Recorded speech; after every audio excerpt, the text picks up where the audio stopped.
सोने का नेवला बात उस समय की है जब पांडव विजय उत्सव धूमधाम से मना रहे थे। धर्मराज ने सभी राजाओं को बुलाया था। इस अवसर पर वह अपनी प्रजा को अन्न दान दे रहे थे। अचानक एक नेवला वहां आया और जमीन पर लौटने लगा। वह इंसान की आवाज में जोर जोर से हंसने लगा। सभी उसे आश्चर्य से देखने लगे। उसके शरीर का आधा हिस्सा सोने जैसा चमक रहा था। नेवला धर्मराज से बोला, राजा, यह उत्सव बहुत अद्भुत है। तुम अपनी धन संपत्ति बड़ी ही उदारता से बांट रहे हो। फिर भी यह दान उस दान के बराबर नहीं जो मुझे एक गरीब ने दिया। धर्मराज ने पूछा, क्यों?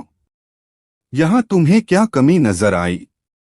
पहले मेरा आधा शरीर सुनहरे होने की कहानी सुनिए, कहकर नेवले ने अपनी कहानी सुनाना आरंभ किया। एक गांव में एक गरीब आदमी था।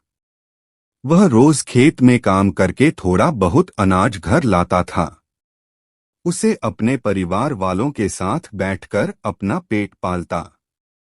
एक बार गांव में अकाल पड़ा। खाने के लिए कुछ नहीं मिला। 3 दिन तक भूखे रहने के बाद उस गरीब आदमी को कुछ अनाज के दाने मिले।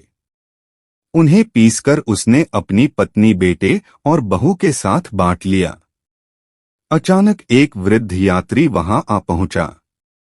उसने कहा, मैं बहुत भूखा हूं, कृपया मुझे खाने के लिए कुछ दीजिए। उस गरीब आदमी ने अपने हिस्से का खाना उसे दे दिया। मगर वृद्ध फिर भी भूखा था। उसने और भोजन मांगा। गरीब आदमी की पत्नी ने तुरंत अपना हिस्सा दे दिया, लेकिन वृद्ध की भूख नहीं मिटी।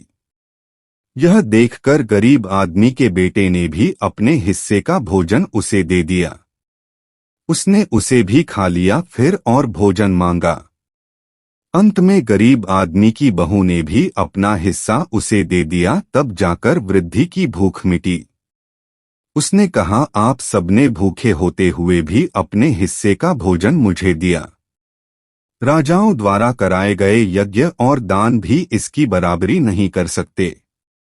उसने सभी को आशीर्वाद दिया और गायब हो गया। मैं यह सब छुप कर देख रहा था।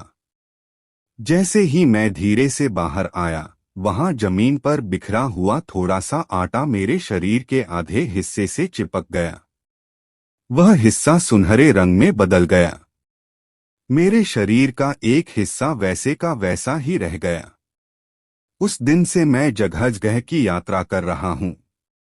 लौट लौट कर दिखाता हूं कि मेरे शरीर का बाकी हिस्सा सोने का बनता है कि नहीं। अभी तक तो ऐसा नहीं हुआ। आज आपके उत्सव में आया हूं।